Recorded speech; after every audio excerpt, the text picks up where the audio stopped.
We know the facts. 59 people have lost their lives and more than 500 were injured in a senseless act of violence. 64-year-old Stephen Paddock is the alleged shooter. He committed suicide after a shootout with the police. Now, the overwhelming sentiment, ladies, I think we can agree on, is sadness. That's what everybody feels. But now that you've had a full day to process, what are some of the other emotions within you that you'd like to express today with this? Yeah, I sit here as you read that, I'm shaking.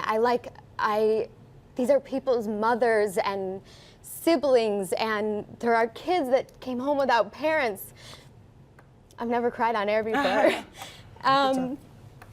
It's awful. It is. It's so awful. We have to do something more. Yeah. Certainly frustration, I think. We just keep finding ourselves in this situation, and we keep having these same debates and these same conversations, these same prayers. I think, which I know we're going to talk about a little bit later. We're going to talk about gun control a little bit later in the show. However, let's also talk about, this doesn't really get talked about, let's also talk about being a good person, meaning to our fellow human beings. There was obviously something in this person, and we can't try to make sense out of something that is senseless. It doesn't make sense. We're not going to understand it.